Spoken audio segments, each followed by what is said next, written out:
ये इस पे वो लगाना होगा ना, वो लगाना था ना इसका। पीडीएफ चाहिए? हाँ हाँ, एक पीडीएफ था ना उसमें, क्वेश्चंस थे।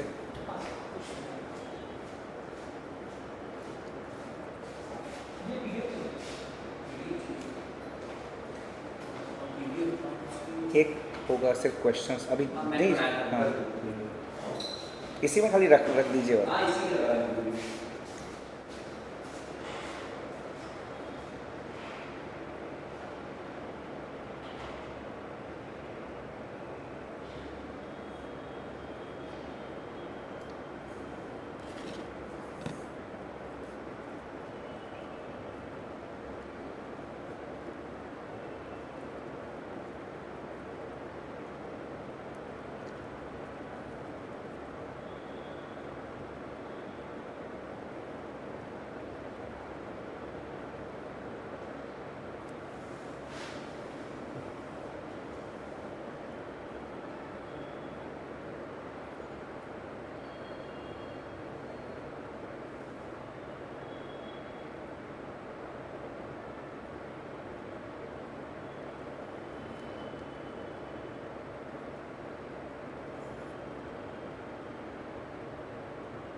तो रिकॉर्डिंग ना हो रहा है, हो रहा है, बस वो डिलीट कर दीजिए उसको। उठा दूंगा। हाँ, अच्छा।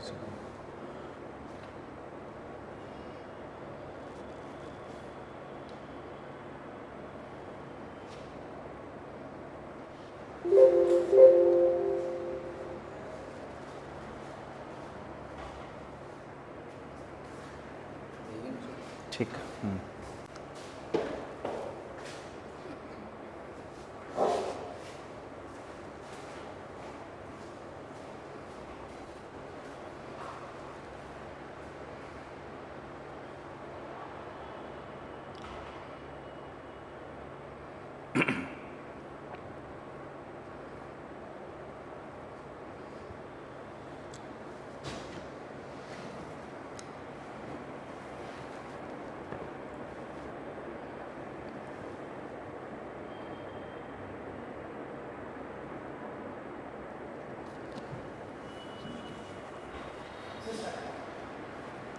Hello everybody, welcome to this session of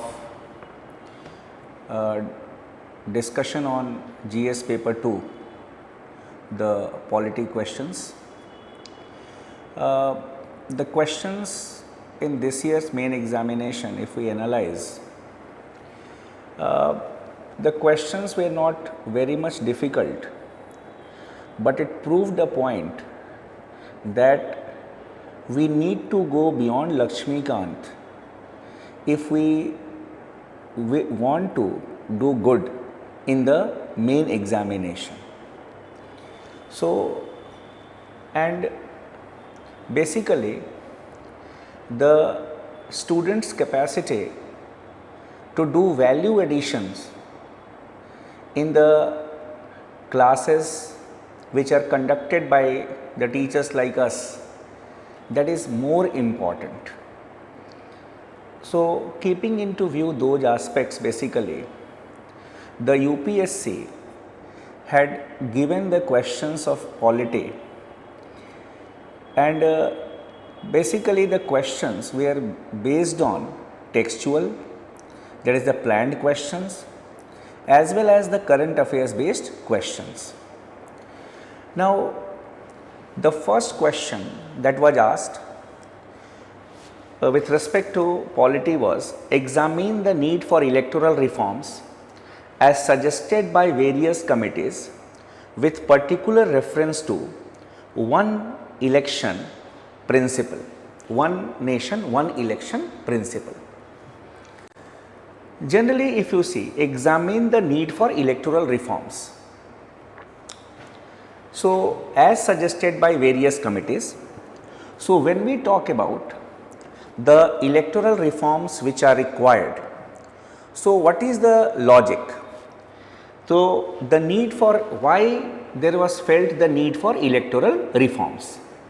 Now, when we talk about the electoral reforms, the reason that why the committees had suggested for electoral reforms was to make the elections more fair, then effective and transparent. That was the main objective.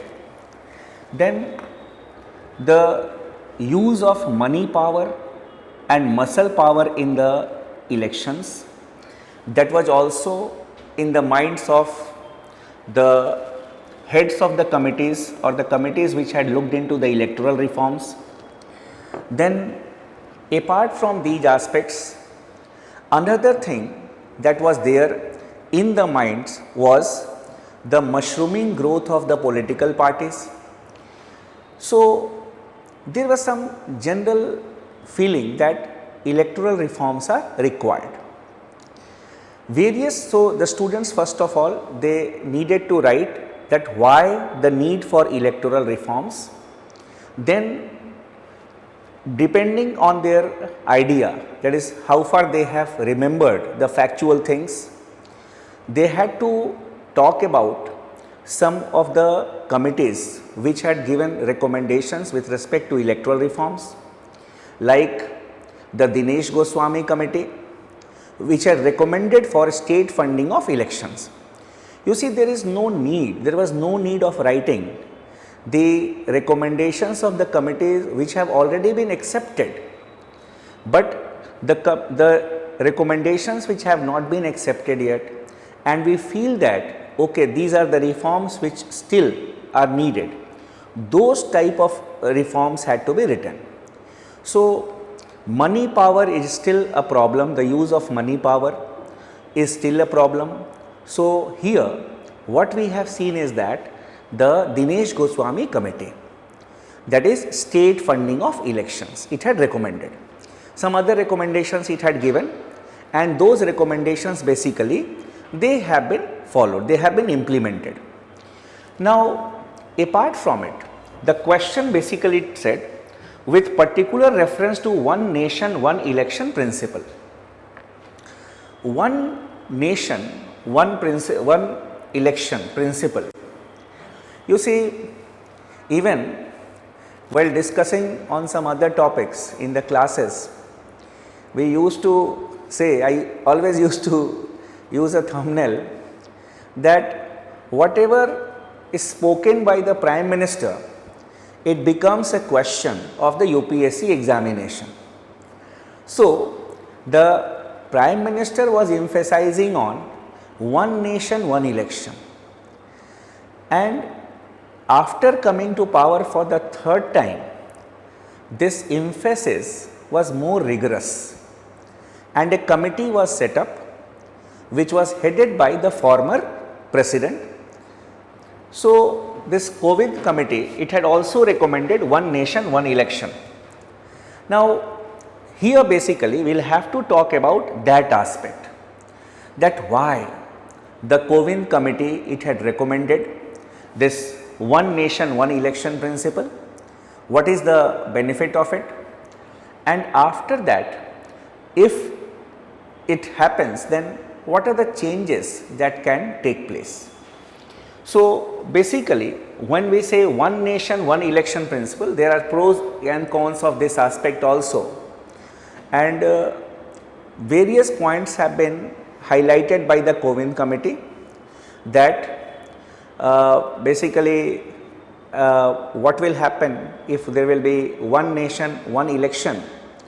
First of all, the time will be saved, then the enmity between the political parties will only be for once, and there will be simultaneous elections. Now, another thing that has been said by the COVID committee is that after the conduct of the Lok Sabha and Legislative Assembly elections, within 100 days the local bodies election should take place, and in case a no confidence motion is passed against the government, there will be re-election, and the term of the house will be only for the remaining term. Now, there is a big question here, that because the students, it is not that you should write always in favor of that particular thing. So, while writing such answers, that though the idea of one nation, one election may be fair, but there can be some practical problems, and we will have to go for elections even if it is only for the remaining period of time. That is one aspect that is there. And finally, you can give a suggestion also that one nation, one election may be successful if we can have the constructive vote of no confidence. That is, if a no confidence motion is introduced, then the opposition should also bring another set of ministers. That is okay. So, if a no confidence motion is passed against the government, it will mean that it is a confidence vote for the others. Okay? So, basically it is not that we should agree, it is that with particular reference to one nation, one election principle, reference has to be, and within 150 words you are not supposed to write more. So, you should be very particular. It is because if you start on going on writing the recommendations of the different committees, obviously you will exceed the word limit also. Then second question was a very theoretical question. Examine the need for electoral reforms as suggested by, this we have already done. Explain and distinguish between Lok Adalats and arbitration tribunals, whether they entertain civil as well as criminal cases. It is a completely factual question, and obviously the students may have done this good, because this is a textual part, predictable question. Why? Again you see that the 75th year of the establishment of the Supreme Court was being celebrated, and what we had seen that a week was dedicated and special Lok Adalats were conducted by the Supreme Court also. That is why it was in the news. And so, where it was a textual question, Lok Adalat and arbitration tribunal, and a second was a factual question again, whether they entertain civil as well as criminal cases. When we talk about the Lok Adalats, the Lok Adalats can entertain both civil as well as criminal cases. But when we talk about the arbitration tribunal, the tribunals have no jurisdiction over criminal matters, because criminal matters are prosecuted by the state only. So, it was a straightforward question.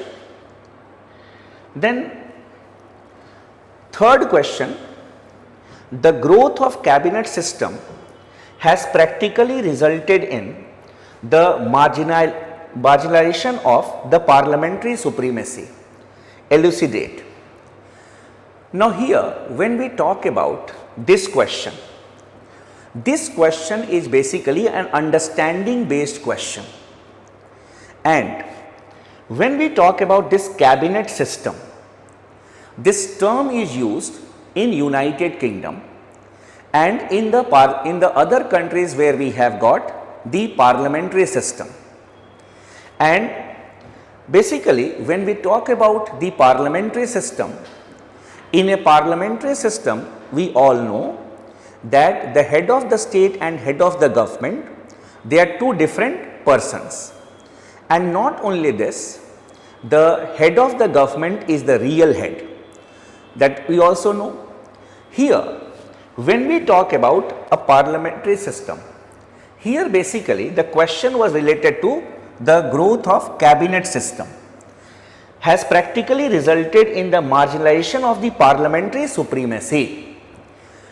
In the law making process, generally the supremacy of the parliament is an important element, because when we talk about separation of powers, then law making has to be done by the legislature, and then law implementation has to be done by the executive, and law adjudication by the judiciary. But in a parliamentary system, basically what we see is that the cabinet is the main decision making body. Cabinet consists of the senior most members headed by the Prime Minister, and here what we have seen is that the name of parliamentary supremacy is basically a term that is used only for the namesake. It is the cabinet which takes a decision that on these subjects we need to make laws. The draft of the bill is prepared by the ministry under the supervision of the minister. After that, the bill is approved by the cabinet, and after the approval of the cabinet, the bill is introduced in the legislature, or in, we can say, in the parliament. So, and after that in the parliament also, as the council of ministers enjoys the majority, the bill gets passed. So, here basically the cabinet system, it has practically resulted in marginalization of the parliamentary supremacy. So, the elucidate, it was not comment, elucidate. This means they say that it is a correct statement. You just need to explain it. So, how the laws are made in this country today? So, we needed to explain that aspect. Then coming to the fourth question, the duty of the Comptroller and Auditor General is not merely to ensure the legality of expenditure, but also its wisdom, faithfulness and economy. That is, we can say, the duty of the CAG is not merely to endure the legality of expenditure, but also of its propriety. Now, when we say this propriety, now here it is a textual question again, and you will have to write in 150 words. The CAG is termed as the custodian of the public purse. And what is the duty of the CAG? The duty of the CAG is, so here 150 words question, so 50, 50, 50, 3 duties are there. So, you will have to talk about it, and then finally you will have to conclude that it is not merely to ensure the legality of expenditure. So, what were the duties? Basically, first of all, even if you do not remember the technical things which have been mentioned in the constitution as such, there is no need to mug up. If you have got an understanding of the duties of the CAG, obviously you will be able to answer this question. First duty of the CAG, as you may be knowing, is to audit the accounts of the union, state and the union territories having their own legislative assemblies, and to submit a report to the president, governor or the LG as the case may be. So, auditing the report. So, it is, we can say, the expenditure. Then if you talk about the second duty, to examine, that is, it examines that whether the money, or it looks into the aspect that whether the money that was withdrawn from the consolidated fund has been withdrawn with the prior sanction of the legislature or not. Legislature means the parliament or the state legislature. And in case of the union territories having their own legislative assemblies, Delhi, Puducherry, and in the future we will have Jammu and Kashmir also. Then, so here whether the money that was withdrawn has been withdrawn with the prior consent or approval of the legislature or not. And third, it looks into the aspect that whether the money which was withdrawn has been used for the purpose for which it was withdrawn or not. So basically, the way, you had to write the duties of the CAG. Then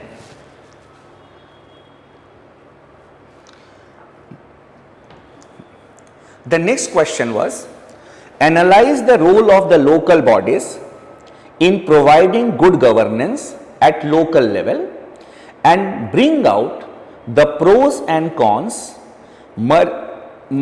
full stop, then merging the local bodies with the urban bodies. I repeat, analyze the role of local bodies in providing good governance at the local level and bring out the pros and cons in merging the rural local bodies with the urban bodies.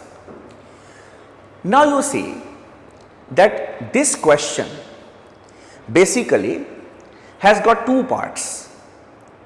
The first part, analyze the role of Gram Sabha in strengthening good governance at the local levels. Here when we talk about the concept, if you are aware about the concept of good governance, even if these things have not been directly taught to you by any teacher, it hardly matters. You may be aware about the concept of good governance. What are the main aspects of good governance? Here, first of all, participatory, consensus oriented, then responsive, accountable, effective. These are some of the elements of good governance. Now, you remember, you will have to answer this question in 150 words. So, you are not supposed to write all the aspects. In the first paragraph, you need to write that how the Gram Sabha is playing an important role in strengthening good governance. First of all, increasing the participation of the people at the grassroots level. People may not be aware about the national issues, but yes, they may be aware about the local issues. And a consensus can be developed in the Gram Sabha on the developmental works that can be taken by the Gram Panchayat. That is one thing. Then here the Gram Sabha can make the members of the Gram Panchayat accountable, and they should, and not only this, they should become a watchdog body. That is, whether the resources are being utilized effectively or not.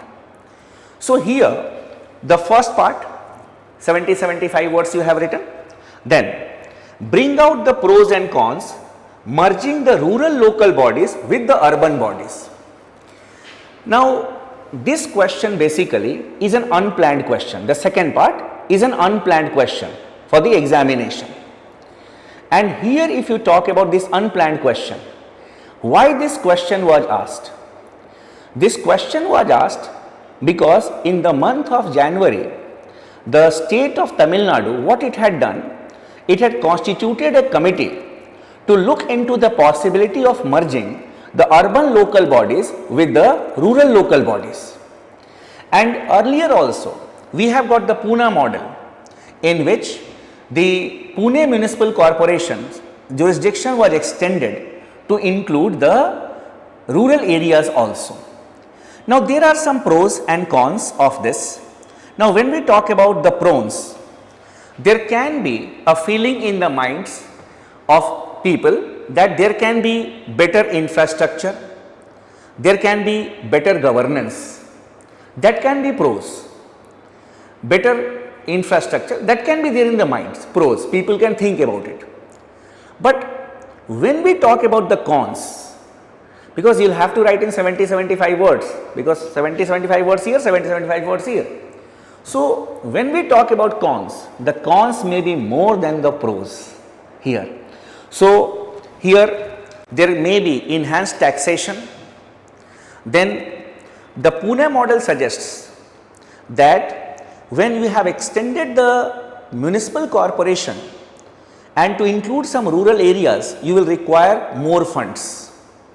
And what we have seen is that the municipal bodies, the local bodies, they are deprived of funds, they lack in resources, they are dependent on the state for resources. Not only this, when we talk about the other aspects, the other cons can be that needs of the rural areas are different from the urban areas, and basically it can happen that the needs of the rural areas may be ignored also. So, some cons are also there, pros are there. So, you had to explain in this way. Then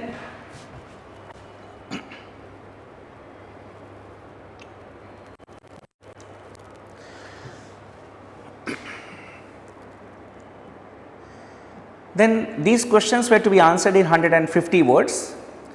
Then another question was there on the center-state relations. What changes the union government recently introduced in the domain of center-state relations? The first part, what changes has the union government recently introduced in the domain of center-state relations? Suggest measures to be adopted to build the trust between the center and the states and for strengthening federalism. Now here, if we talk about it, changes what we have seen in the recent times, we have got, because earlier there was a bit of idea that we are moving towards coercive federalism, means the states were not consulted on many issues. The central government tried to impose its views, its policies on the states. For example, demonetization, the states were not consulted, they were the implementing bodies. Then this, I am giving an idea, these things may not be written. Then apart from it, during the time of pandemic, there was an announcement to stop the movement of the people, so abruptly without consulting the states. So basically what we saw was that there was a tendency that was termed by some scholars as coercive federalism. But gradually what we have seen is that no doubt we had the mechanisms for cooperative federalism, but they were not very much effective also, and we were not knowing because the things were implemented. But two important changes that we have seen in the recent times, it is the GST Council, which has been a step which has been taken by the center, and the GST Council incorporates the states as well. You may be knowing the composition also, I need not tell you the factual things. Then after that, the states basically are involved in the decision making with respect to the GST. Then we have got the Niti Aayog. Within the structure of the Niti Aayog, there is the governing council, and the governing council basically it consists of the Prime Minister and the Chief Ministers of all the states. So here the states are involved in the planning process. So a platform has been provided to the states through the governing council of the Niti Aayog. Not only this, the study groups of the chief ministers, they have been constituted by the central government, which gives recommendations on various issues, refer to it. Then we have got some other initiatives which have been taken by the Niti Aayog. It takes initiative for the development of the states, the backward districts of the states. Not only this, it gives technical advice to the states as well.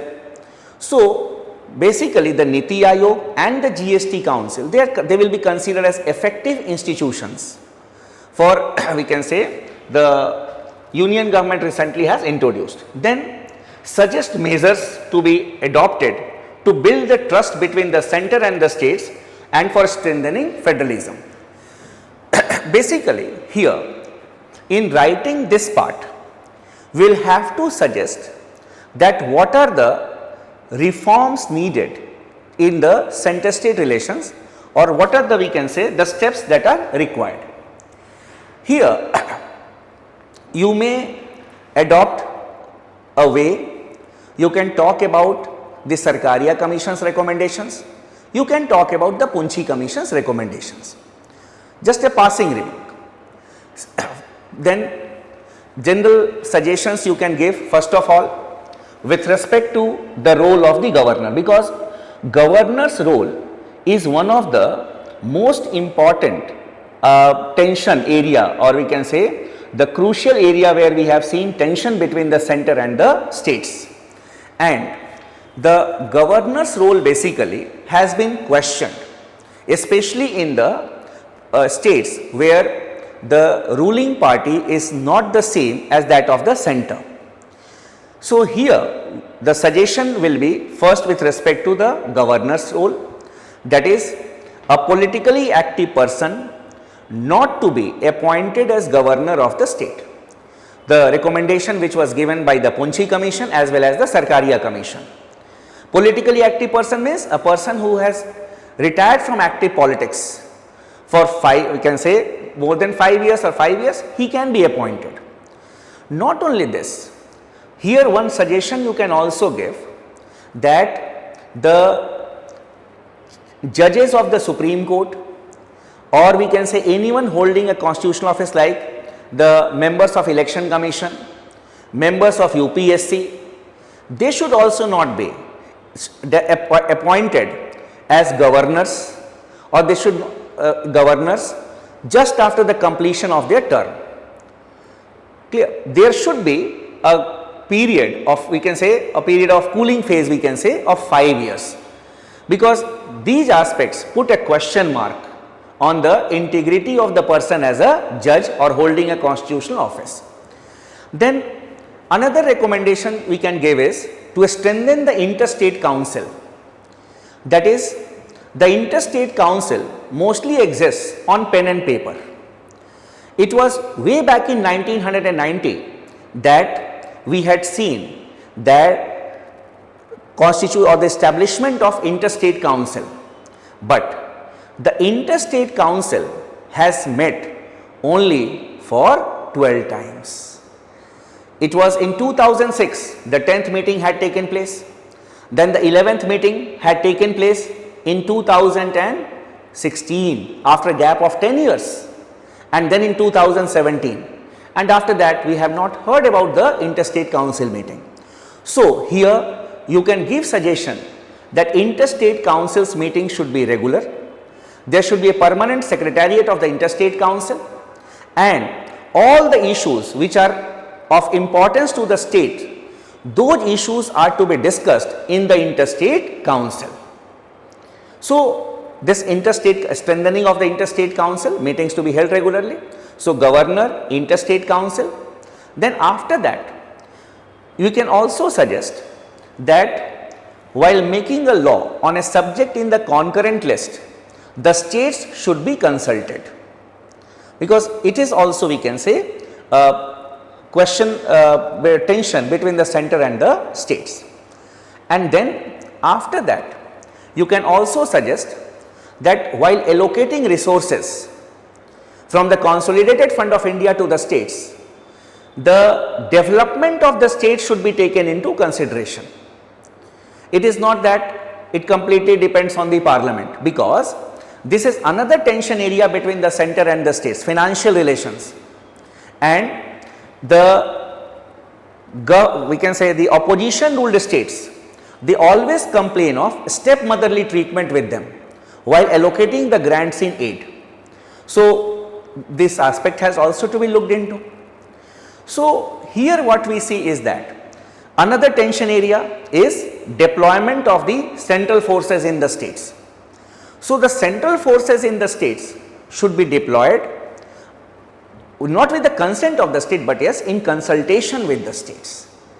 So these, then the chief ministers conferences should take place at regular intervals if the interstate council is not meeting. So basically you can give suggestions, you can also look into the recommendations given by the committees here. Then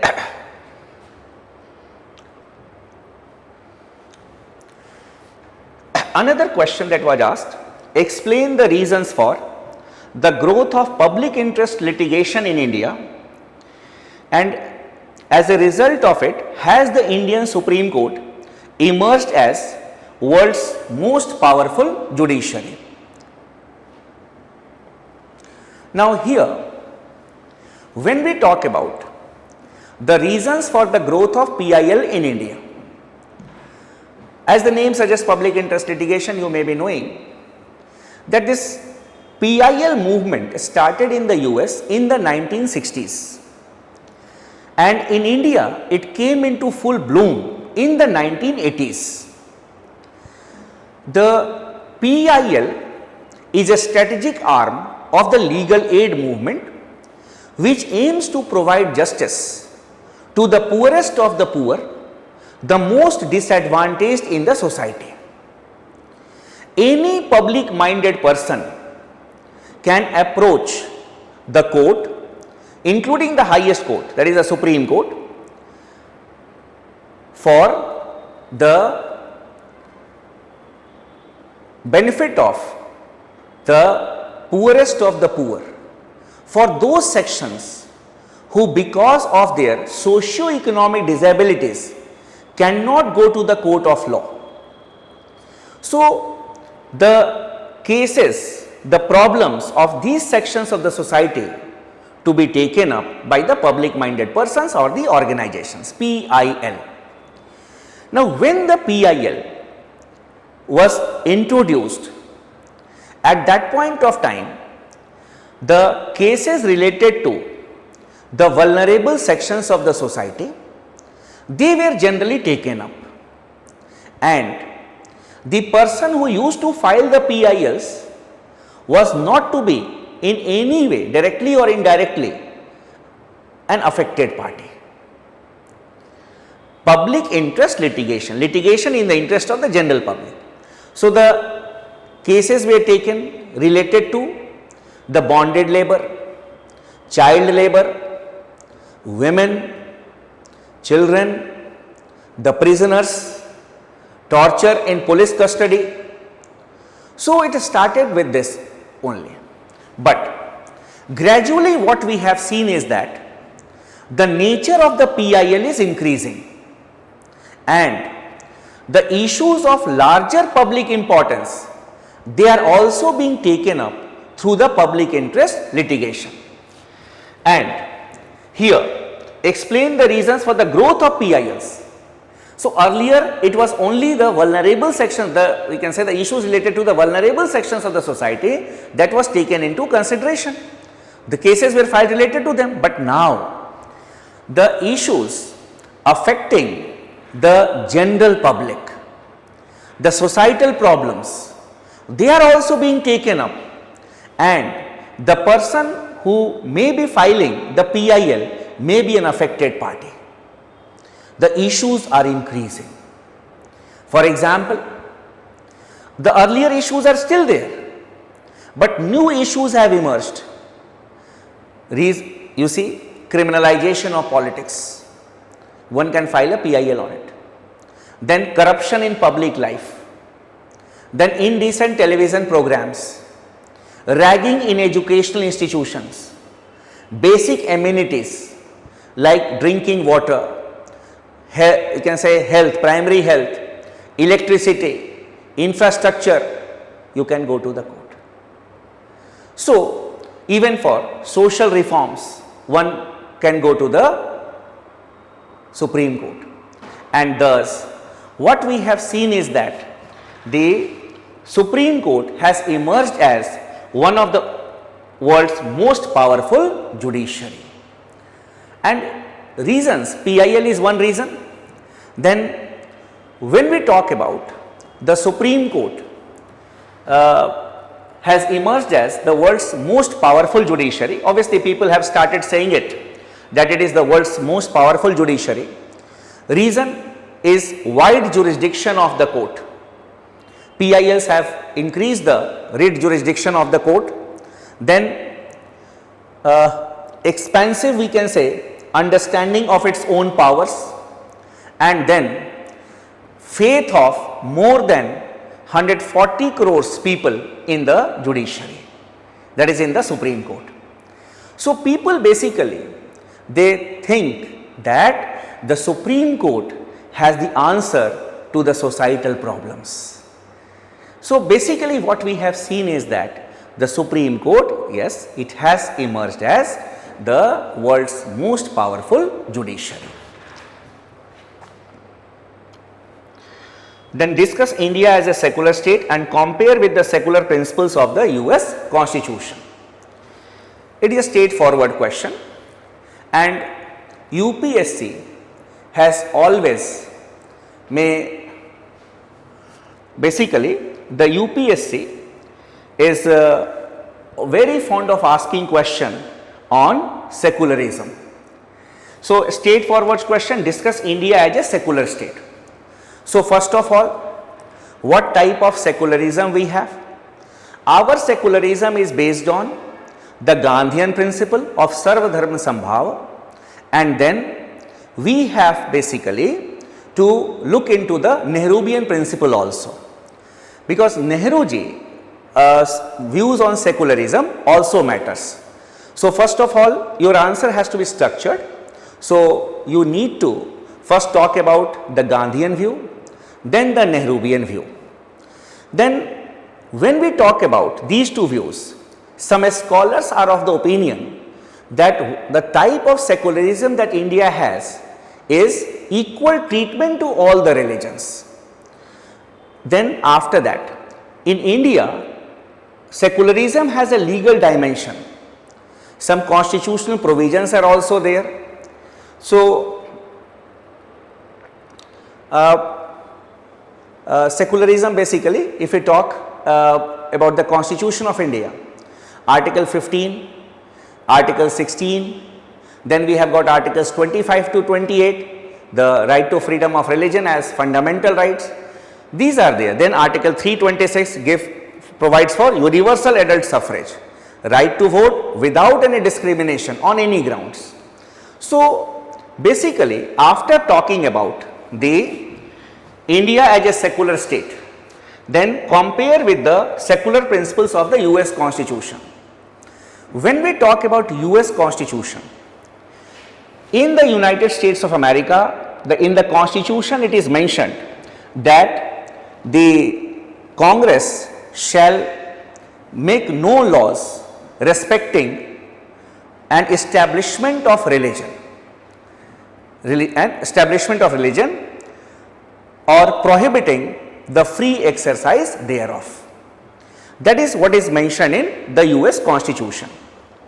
In the United States of America and in the other Western countries, there is a divorce, means there is a separation. There is a separation between state and religion. The state in no way should interfere in the affairs of religion. But in case of India, if you see, it is positive secularism. The state will treat all the religions equally. The state can interfere in religion also. You see, social reforms can be initiated under Article 25 Clause 2 of the Constitution, and we have seen that various religious reforms have been initiated by the state also. So here it was a textual question, and obviously you may have written this question well. So the students who came out, I was just looking into their reactions which was there on the social media, that no, the questions were very difficult, but I am so brief. Why? It is not that I have come here to take your class. Within 150 words, within 250 words, if you would have kept your nerves well, try to recollect the things, then you would have done good in the examination. There is a question from someone, Mukesh Maurya. Sir PSC में कितना प्रतिशत UPSC से कम पढ़ना पड़ता है? Mukesh, PSC में state public service commission, I don't know आप किस स्टेट की बात कर रहे हैं आप, तो अगर आप public service commission, state public service commission की बात करते हो, तो अगर आप इस लेवल यूपीएससी के लेवल पे पढ़ोगे, जैसे अब जहाँ पे सिलेबस बिल्कुल कॉमन है, मतलब कॉमन सिलेबस है, देन बेसिकली आपको अगर इस स्टैंडर्ड पे आप पढ़ोगे जो यूपीएससी का स्टैंडर्ड है, तो आपका स्टेट पीसीएस में आराम से हो जाएगा। कम और ज़्यादा का नहीं होता है पढ़ाई में, ठीक है। How you read is more important. आप क्या पढ़ते हो वो अपनी जगह पे है, आप कैसे पढ़ते हो, how you develop the understanding is more important, ठीक है ना। So this was a brief discussion basically on the aspects. Hope you people may have done well in the examination. और जो लोग एग्ज़ाम देंगे, अब तो ये अगले साल these questions will not be asked, but yes, try to develop the aptitude, try to develop an understanding. These were the things that I needed to talk to you. Take care. God bless you.